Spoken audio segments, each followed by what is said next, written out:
السلام عليكم ورحمة الله تعالى وبركاته. إخواني وأخواتي، أهلا وسهلا بكم، تحياتي للجميع. شكرا لكل الإخوة والأخوات متابع قناة بارك الله فيكم، يعطيكم الصحة وربي يحفظ الجميع. بالصدفة وجدت هذا الفيديو لهذا القناة الإخوانية التي دائما تنتقد سياسة الجزائر مهما كانت مليحة مش مليحة، دائما مش مليحة عنده. واعتمدت على تصريحات أحد الإخواني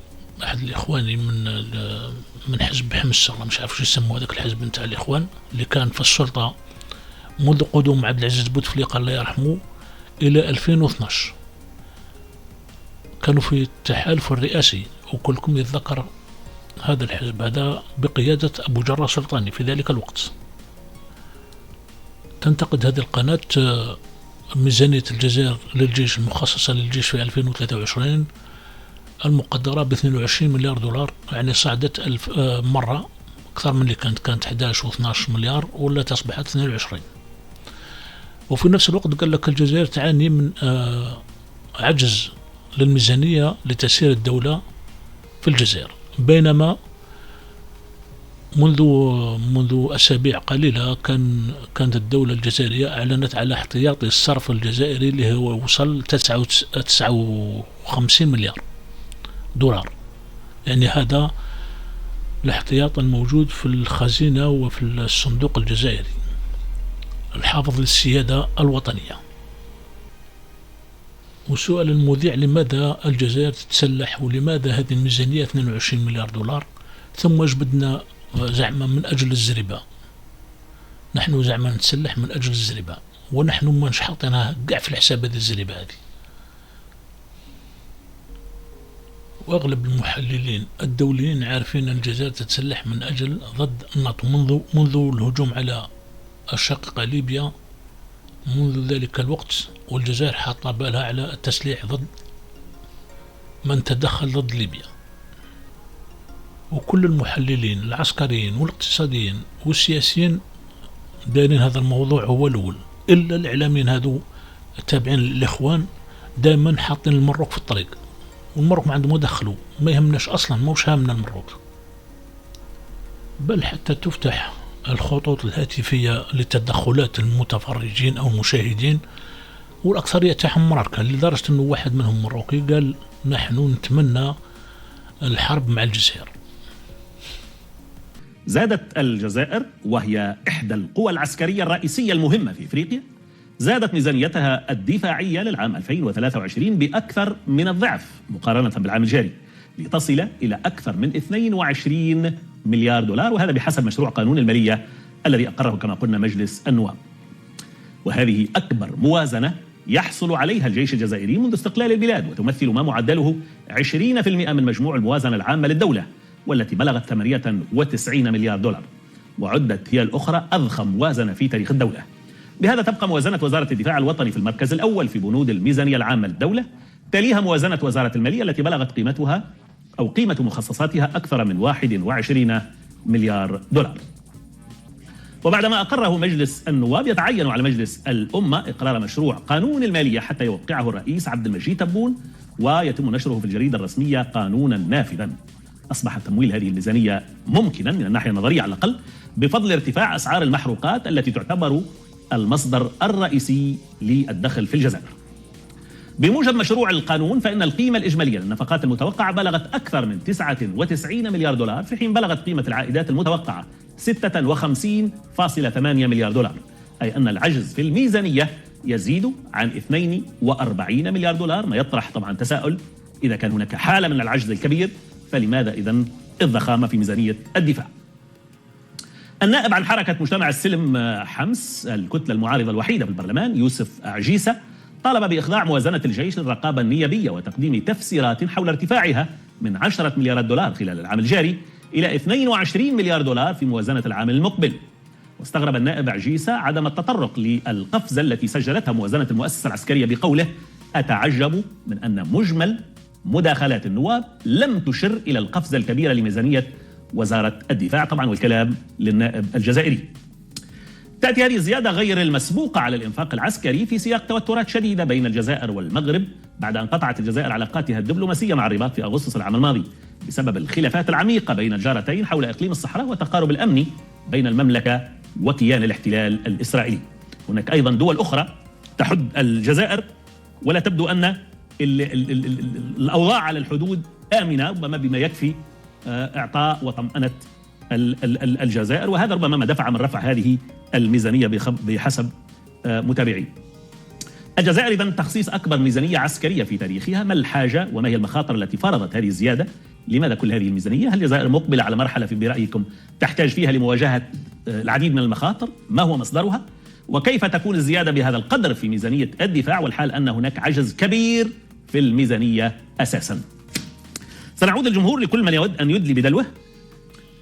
طبعا التعليق متاح للجزائريين قبل غيرهم، ولكن المشاركة مفتوحة للجميع، لأنه يعني ميزانية بهذا القدر تحتاج ربما إلى أن يقول المواطن الجزائري وحتى ربما العربي رأيه فيها. السؤال: ما دخل المواطن الأجنبي في ميزانية الجزائر العسكرية؟ يعني واش هو دخله؟ وثانيا، لو كنت أنت مذيع ومحق وتناول هذا الموضوع هذا، كنت بحثت مدامج بالتمرك. شوف المرك الميزانية تاعو لسنة 2023 17 مليار دولار. كذلك صعدت أكثر من، مع أنه الفرق بين ما تملكه الجزائر وما تتحصل عليه الجزائر من أموال، المروك عايش بالديون، والميزانية وصلت ل 17 مليار دولار العسكرية، بينما الجزائر بدون ديون. وكما قالها الرئيس اللي سنة يجي يدي خلاصه ويدي حسابه، ونحن الحمد لله بدون مديونية بدون ديون، واحد ما يستنى فرنك، يعني بدراهمنا ندير واش نحبه. وثانيا أنا كواحد من الشعب نتمنى الميزانية تاع الجزائر تصعد حتى ل 22. تقول أنا نتمنىها تطلع ل 44 مليار دولار. مش عارف منين جبت هذا العجز للدولة، مش عارف منين جبت هذا.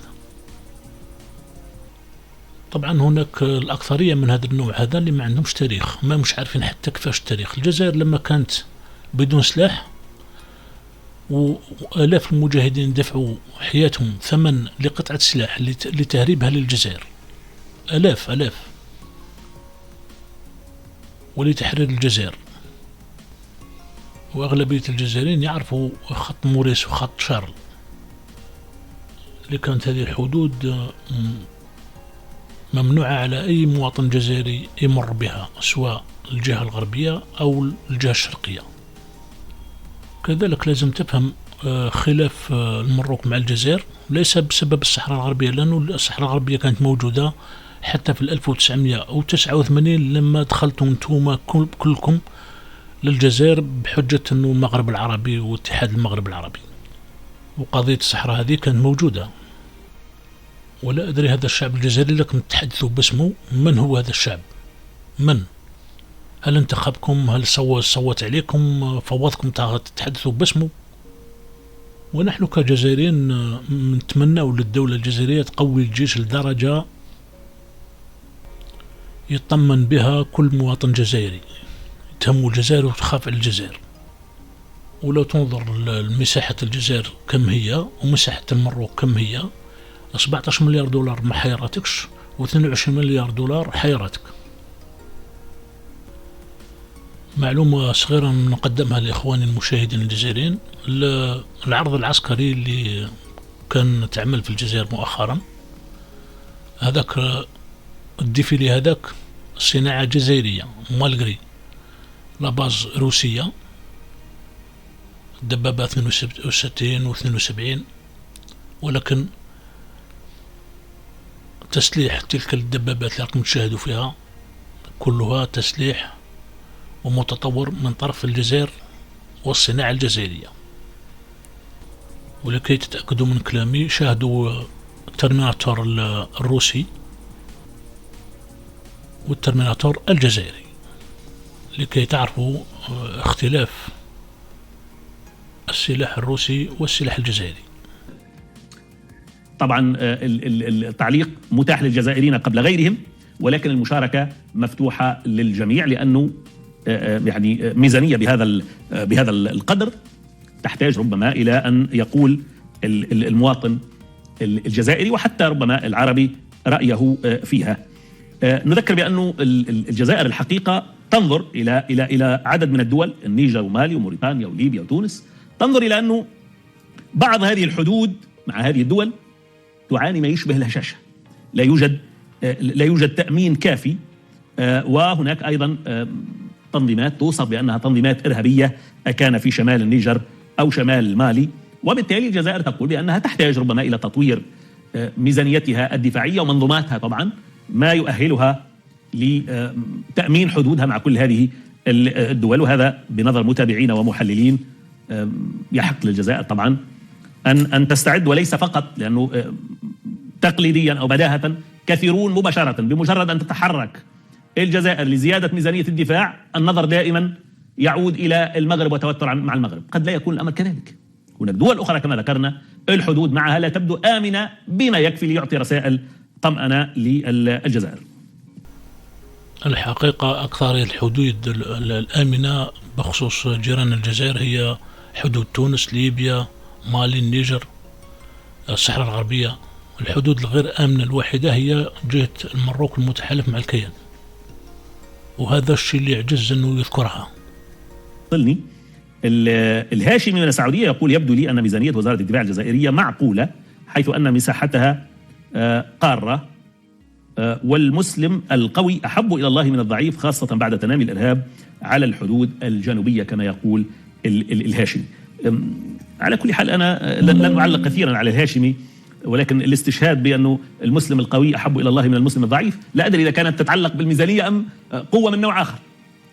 على كل حال مصطفى من هولندا يقول: تنهك الميزانيات العسكرية كل من الجزائر والمغرب، فكل منهما يكدس الأسلحة لمواجهة محتملة لا قدر الله، يقول، مع بعضهما البعض في مخازين الدول المصدرة للسلاح تنتعش، وهذا ما يريده هؤلاء، فمتى نستفيق؟ هكذا يقول. طبعا لأنه مثل هذه الأسلحة إذا الجزائر كدست أسلحة غدا ستستمعون إلى أن المغرب أيضا بدوره عقد صفقات سلاح جديدة مع هذه الدولة أو تلك. التنافس دائما محموم.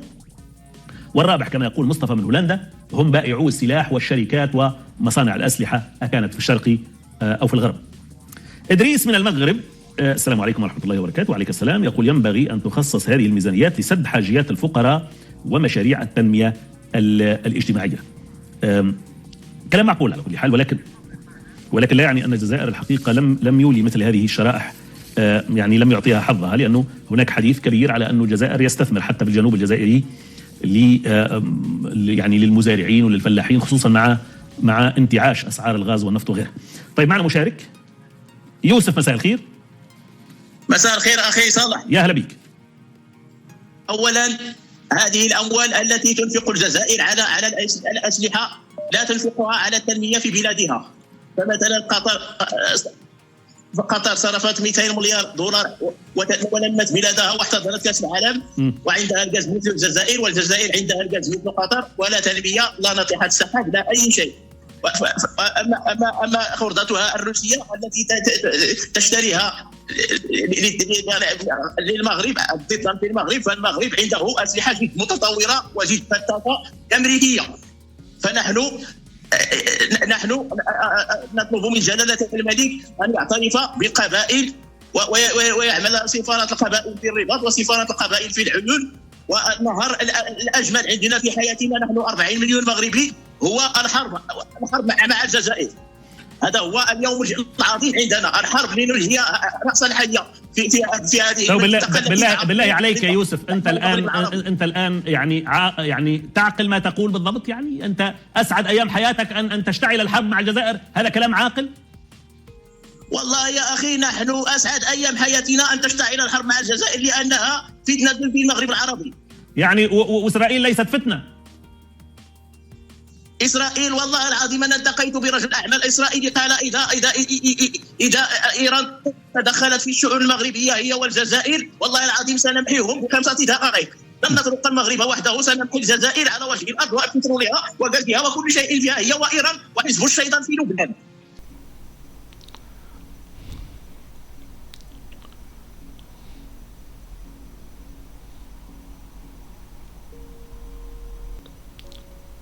وعلاش المروكي ما تحررش سبتة ومليليا مادام معك الكيان؟ ياك أرضكم محتلة من طرف إسبانيا ومعتمد على الكيان، يلا يكون راجل. وما الجزائر والله ما يسايلها فيك، لا انت ولا الكيان نتاعك ولا تحالفكم معه، وبدون إيران وبدون حزب الله. تاريخ الجزائر دائما كانت تعطي لكم الطرايح، تتذكر اللي قالها لك. المراكا يطلبوا شحاتين يعني، ومهتمين الأموال الجزائر أين تصرف. كانوا المظاهرات والخرجات اللي تخرج يوميا في المروك هذيك في الجزائر هذيك. وحتى لو تلاحظوا الصورة اللي موجودة في الفيديو، عبد المجيد تبون مع عبد الفتاح السيسي، وش دخل الصورة نتاع عبد الفتاح السيسي في هذا الموضوع نتاع الجزائر؟ وهي رسالة مبطنة إخوانية، بزعمة عبد الفتاح السيسي كان ضد الإخوان، والجزائر كذلك راهي ضد الإخوان.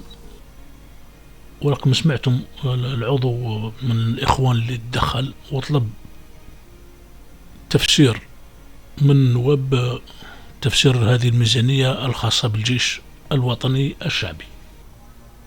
نكتفي بهذا القدر، وأقول لكم السلام عليكم، تحية الجيش وتحية الجزائر وتحية الشعب الجزائري الحر الوفي لوطنه.